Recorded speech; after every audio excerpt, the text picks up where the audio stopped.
Hello.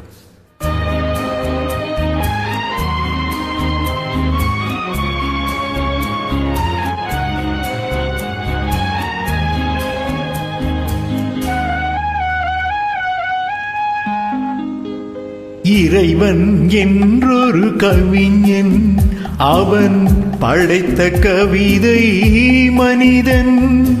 இறைவன் என்றொரு கவிஞன், அவன் படைத்த கவிதை மனிதன். அதில் அறிஞனும் மூடனும் உண்டு, ஆனால் தொடக்கமும் முடிவும் ஒன்று.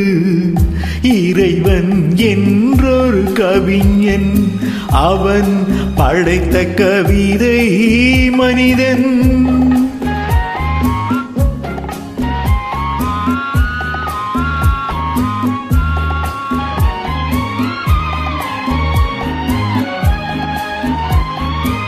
கடவுளின் படைப்பிலே கவிதையும் உண்டு, காந்தியை போலவே காவியம் உண்டு.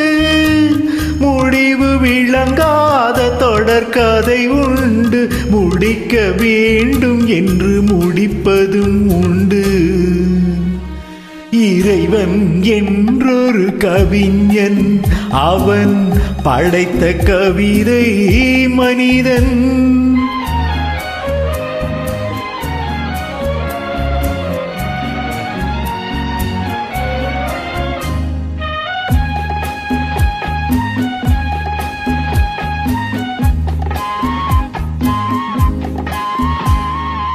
கண்களில் தொடங்கி கண்களில் முடித்தான், பெண்ணிடம் பிறந்ததை பெண்ணிடம் கொடுத்தான். கண்களில் தொடங்கி கண்களில் முடித்தான், பெண்ணிடம் பிறந்ததை பெண்ணிடம் கொடுத்தான். மண்ணிலே நடந்ததை மண்ணுக்கே அளித்தான், மண்ணிலே நடந்ததை மண்ணுக்கே அளித்தான். வானத்தில் இருந்தே கவிதையை முடித்தான். இறைவன் என்றொரு கவிஞன், அவன் படைத்த கவிதை மனிதன்.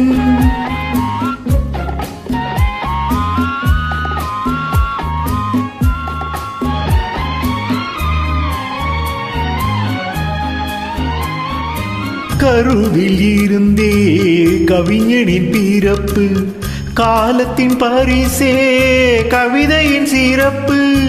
கற்பனை என்பது கடவுளின் படைப்பு, கடவுளை வென்றது கவிஞனின் நினைப்பு. இறைவன் என்றொரு கவிஞன், அவன் படைத்த கவிதை மனிதன். அதில் அறிஞனும் மூடனும் உண்டு, ஆனால் தொடக்கமும் முடிவும் ஒன்று. இறைவன் என்றொரு கவிஞன், அவன் படைத்த கவிதை மனிதன்.